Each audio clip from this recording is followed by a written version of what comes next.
اس وقت جو معاشی صورتحال ہے وہ زیر بحث آ رہی ہے، اور اس کی وجہ یہ ہے کہ ابھی حالیہ دنوں میں بجٹ پیش کیا گیا، عوام کی توقعات پر یقیناً پہلے کی طرح پورا نہیں اترا۔ اب سوال یہ پیدا ہوتا ہے کہ ایک بات بار بار یہ پوچھی جا رہی تھی کہ جو ایران اور امریکہ کا جو معاملہ ہے، جب یہ طے ہو جائے گا اس کے بعد معیشت کے اندر جو ایک مہنگائی کا اثر تھا کیا وہ کم ہو سکے گا؟ اب سے کچھ دیر پہلے ہم دیکھ رہے تھے کہ پیٹرول کی جو قیمتیں عالمی مارکیٹ میں بڑی تیزی سے نیچے جا رہی ہیں، جس کے بارے میں یہاں پر پہلے ہی پیش گوئی کی گئی تھی، اسی پروگرام میں آپ کو بتایا تھا ہم نے کہ بڑی تیزی سے اس کی قیمتوں میں کمی ہوگی۔ مگر اب سوال یہ پیدا ہوتا ہے کہ کیا وہ کمی جو ہے عوام تک پاس آن کی جائے گی یا اس کا جو فائدہ ہے وہ پہنچایا جائے گا؟ جس طرح عوام نے سفر کیا ہے اس سارے عرصے میں، جتنے ٹائم جو ہے یہ جنگ جاری رہی، قیمتوں میں بے پناہ اضافہ ہوا، خاص طور پہ پیٹرول کی قیمتوں میں، اس کی وجہ سے تمام ہی اشیاء خوردنوش مہنگی ہوتی چلی گئیں، اور نتیجہ بھی یہ نکلا ہے کہ کوئی بھی، چاہے وہ اشیاء خوردنوش کے حوالے سے ہو، کوئی وینڈر ہو، سبزی والا ہو، پھل والا ہو، فروٹ والا ہو، کوئی بھی ہو دکاندار، وہ قیمتیں کم کرنے کے لیے کسی طور پر تیار نہیں ہے، اور حکومت اس سارے عمل میں مکمل طور پر ناکام نظر آ رہی ہے۔ ان کے پاس کوئی حکمت عملی نہیں ہے، بظاہر ایسا لگتا ہے کہ یہاں پر کوئی اتھارٹی موجود نہیں ہے جو اس چیز کو یقینی بنائے کہ جو بڑھتی ہوئی قیمتیں ہیں یا جو قیمتوں میں بے پناہ اضافہ ہوا غیر معمولی، اس کو کم کیا جائے۔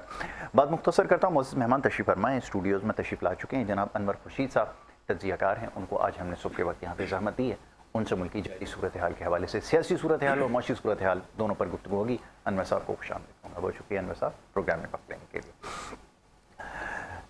حضور والا، اب صورتحال آپ کے سامنے ہے، اب سے کچھ دیر پہلے جیسے میں نے ایک بڑی لمبی تمہید باندھی اور اس چیز کا تذکرہ کیا کہ اب تو معاملہ بھی تقریباً جو ہے وہ سیٹل ہو چکا ہے، وہاں پہ بھی معاملات بہتر ہو گئے۔ اب آئیے اپنے ملک کی طرف، جو اس کے عمومی معاملات ہیں، خاص طور پہ جو مہنگائی کا مسئلہ ہے، جو حکومتیں ماضی میں دعویٰ کرتی نظر آتی تھیں کہ صورتحال کو بہتر بنا لیں گے، بہترین حکمت عملی ہوگی اور نہ جانے کیا کچھ ہوتا رہا۔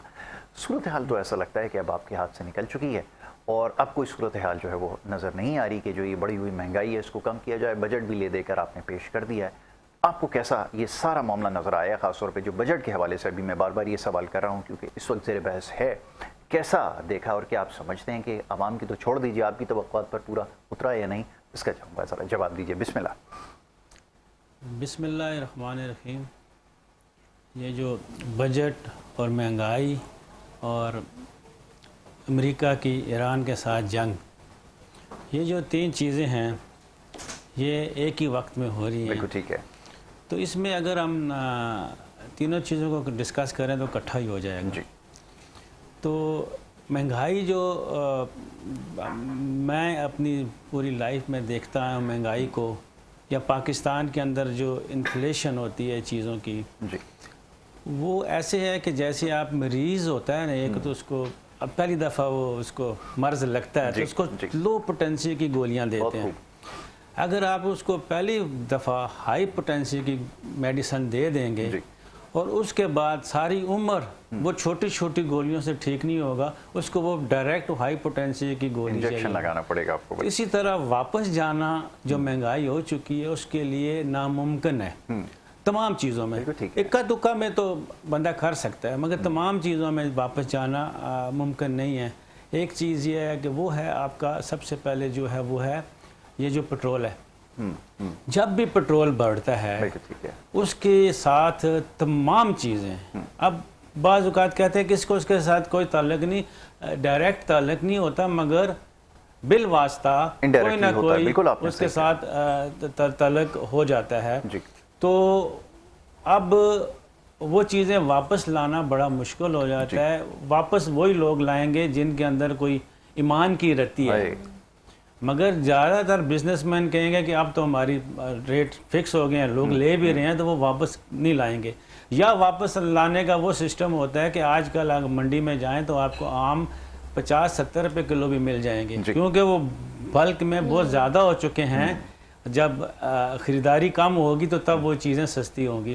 تو ایک واحد چیز ہے یہ جو پٹرول ہے، یہ آپ اس کو واپس حکومت کے اختیار میں ہے، یا سونا یا اور اس قسم کی چیزیں، پراپرٹی مارکیٹ ہوتی ہے تو وہ لوگوں کے چند لوگوں کے اختیار میں ہوتا ہے۔ بڑے جو اس کو ہم مافیا تو نہیں کہہ سکتے مگر کچھ کہہ سکتے ہیں کہ کچھ ہیں وہ چند لوگ جنہوں نے پراپرٹی کو اوپر کرنا ہے، نیچے کرنا ہے، گولڈ کو اوپر کرنا ہے نیچے کرنا ہے. گولڈ کا یہ ہے کہ وہ نہ صرف پاکستان کے بلکہ عالمی مارکیٹ بھی اس کے ساتھ شامل ہوتی ہے. تو چیزوں کو واپس لانا بڑا مشکل ہے. اس کے لیے جو حکومت کے اندر تھنک ٹینکس ہوتے ہیں معیشت کے اندر، خاص طور پہ وزیر خزانہ کی سربراہی میں جو ہوتے ہیں، وہ لوگ ایسے ہونے چاہیے کہ وہ دور کی سوچ کے لائیں، بہت دور کی. 10 سال 15 سال آگے کی چیز کو سوچیں گے تو تب جا کے ایک اچھا معاشرہ، اچھا معیشت، اچھا نظام قائم ہو سکتا ہے. ان کی سوچ بڑی محدود ہوتی ہے، اتنی محدود ہوتی ہے کہ 5 سال کے لیے یہ لوگ آتے ہیں تو 5 سال کے لیے بھی نہیں ہوتی. ان کی سوچ 1 سال کا جو بجٹ ہوتا ہے اس کی بھی نہیں ہوتی.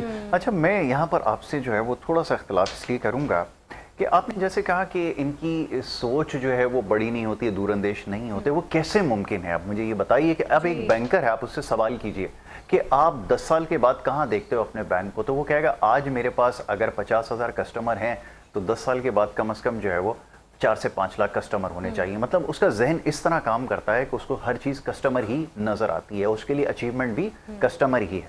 اب اگر آپ اس سے معیشت کے معاملہ چلانے کی کوشش کریں گے تو نتیجہ یہ نکلے گا کہ اس کو پوری عوام کسٹمر کی شکل میں ہی نظر آئے گی. یہ بالکل ایسی مثال ہے کہ اگر آپ کسی ریل اسٹیٹ والے کو وہ دے دیں، اگر آپ ٹھیکے پہ دے دیں، وہ پورا ملک 120 گز کا پلاٹ بنا کر بیچ دے گا. اصل میں جو بینکر کی بات کی یا آپ کسی اور چھوٹے بزنس مین کی بات کرتے ہیں، ان کا سروائیول اس چیز میں ہے. جی، ان کا سروائیول ہے کہ اگر میں اپنے کاروبار کو آگے بڑھاؤں گا تو میرا ذاتی طور پر اس میں جو ہے نا بہتری آئے گی، میری اپنا معاملہ صحیح چلے گا.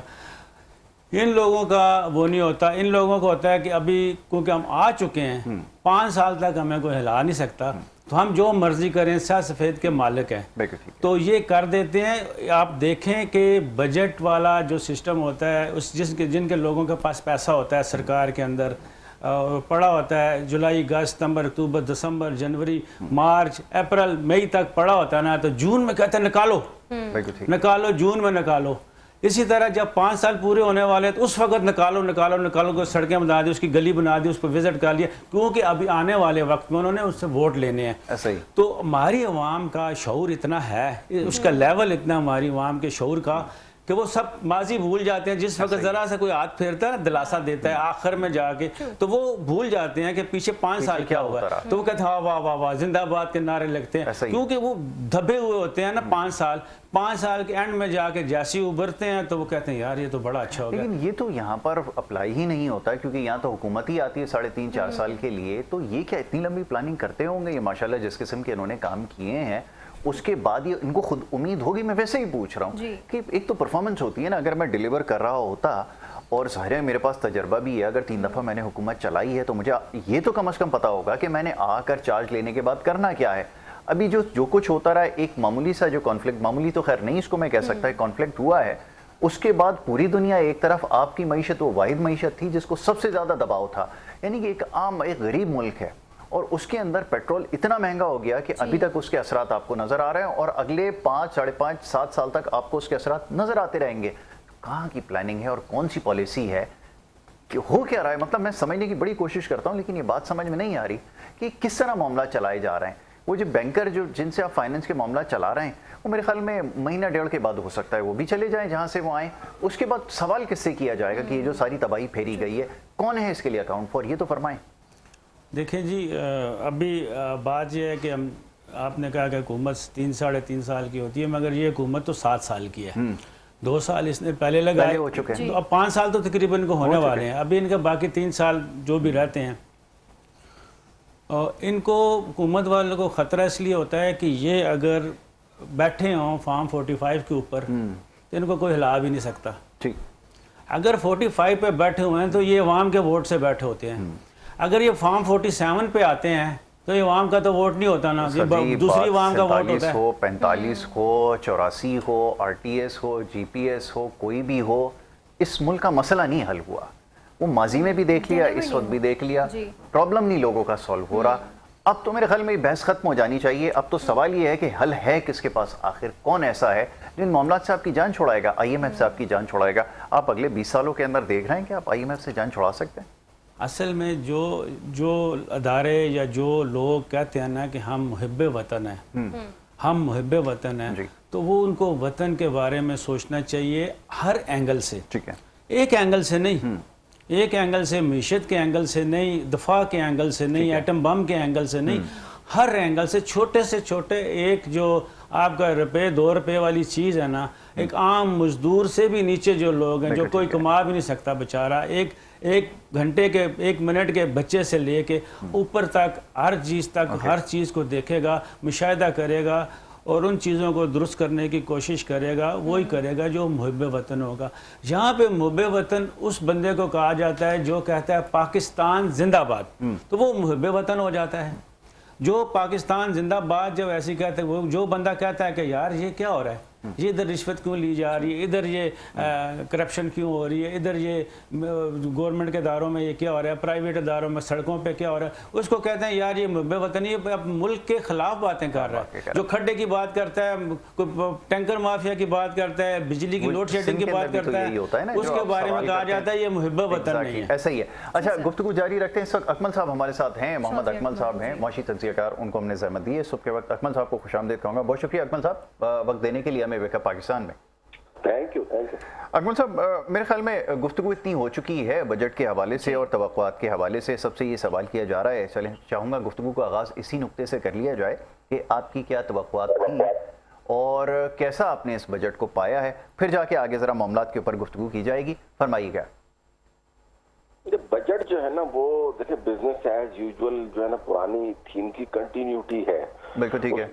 اس میں ظاہر ہے جو ہے وہ حکومت کی طرف سے ٹولز کلیم آ رہے ہیں، لیکن اس میں کوئی شک نہیں ہے کہ کوئی مطلب بہت زیادہ اگر میں کہوں کہ بوجھ ڈالنے والا بجٹ نہیں تھا۔ اس کی وجہ یہ کہ بجٹ آلریڈی اتنا ڈال چکے ہیں، اب اور کتنا ڈالیں گے یار۔ اب کچھ سوچو کارپوریٹ ٹیکس ریٹ اس وقت 40% کے اوپر ہے اور سپر ٹیکس وغیرہ ملا کے 50-55 تک جو ہے وہ ٹیکس ریٹ پہنچ جاتا ہے، تو اب اس سے زیادہ اور انہوں نے کیا کرنا تھا۔ عام آدمی کا انڈیویجول کی اگر آپ بات کریں تو وہ تقریباً 35 اور پھر اپر سلاٹ میں چلے جائیں تو اس سے بھی اوپر جو ہے نا وہ ٹیکس چلا جاتا ہے، تو اس سے زیادہ کیا انہوں نے ٹیکس جو ہے وہ کرنا تھا آپ کے اوپر اپلائی۔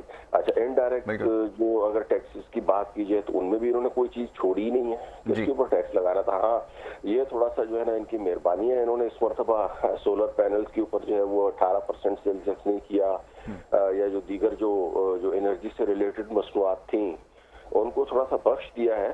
ادروائز مطلب اب اس سے آگے جو ہے نا وہ مزید کم ہونے والی جو ہے نا وہ بات ہونی چاہیے، یعنی اچھا بجٹ ہم اس کو کہیں گے کہ جس میں ٹیکسز کا بوجھ، ڈیوٹیز کا بوجھ جو ہے وہ کم کیا جائے گا۔ تو انفارچونیٹلی اس میں بھی اگر دیکھیں تو کوئی خاص ریلیف نہیں دیا۔ سیلری کلاس کو بھی جو ریلیف دیا وہ 1,85,000 روپے پر منتھ سے جو اوپر کمانے والے تھے تو ان کو جو ہے وہ ریلیف دیا۔ ان کی ویسے ہی تعداد بڑی لمیٹڈ ہو جاتی ہے اور وہ جو ریلیف دیا ہے وہ بھی کوئی 100 ارب روپے کا بنتا ہے، which is definitely not enough۔ لیکن جتنا دیا ہے، جن کو دیا ہے they are lucky کہ انہوں نے جو ہے نا اس کو حاصل کر لیا ہے۔ اس کے بعد جو زیادہ فوکس ہے حکومت کا وہ پبلک سیکٹر ڈیولپمنٹ پروگرام میں کوئی اضافہ نہیں کیا گیا، فیڈرل میں تو اضافہ نہیں کیا گیا۔ صوبوں کے اگر بجٹ دیکھے جائیں تو ان میں انفیکٹ کمی کی گئی ہے۔ پنجاب کے بجٹ میں آدھا کر دیا ہے، سندھ کے بجٹ میں بھی اس میں جو ہے وہ ڈیولپمنٹ ایکسپینڈیچر میں کمی کی گئی ہے۔ آن دی ادر ہینڈ جو بے نظیر انکم سپورٹ پروگرام ہے اس میں جو ہے وہ اضافہ کیا گیا ہے، تو اب جو ہے اس سے کیا ہوگا، اس سے جو ہے نا وہ لوگوں کو بیٹھے بٹھائے پیسے ملیں گے جو ویسے بھی کام نہیں کرتے یا جو چیزیں ہیں۔ اب یہ کوئی اچھی مطلب نیشن کے لیے یا قوم کے لیے کوئی اچھی یا مستحکم بات نہیں ہے۔ کسی کو تو فائدہ ہو رہا ہے نا اکمل بھائی۔ کل کی خبر آپ سن لیجئے کہ خبر یہ آئی ہے کہ ایک گھر سے 22 لوگ جو ہے وہ بے نظیر انکم سپورٹ پروگرام سے فائدہ اٹھا رہے ہیں۔ اب آپ بتائیے کہ یہ جب سلسلہ ہوگا، جب اس میں ٹرانسپیرنسی نہیں ہوگی، پہلے تو ہم سارے سسٹم کے اس کے خلاف ہیں، یہ جو سلسلہ آپ نے شروع کیا ہے، آپ اربوں روپے جو وہ بانٹ رہے ہیں اور اس کا نتیجہ یہ نکل رہا ہے کہ جناب ایک گھر میں سے 22 لوگ اس سے جو ہے مستفید ہو رہے ہیں ماشاءاللہ سے۔ یہ صورتحال ہوگی، آپ کہاں سے ٹرانسپیرنسی لائیں گے؟ وہ سسٹم ہی آپ کا ٹرانسپیرنٹ نہیں ہے، وہ افیکٹو کتنا ہوگا یہ تو بات کی بات ہے۔ جی میرے بھائی، آپ جو ہے نا صرف ایک چیز کو دیکھو نا، ہماری ترجیحات دیکھو۔ جو بے نظیر انکم سپورٹ پروگرام ہے، this is only one programme, there are number of other programmes also in place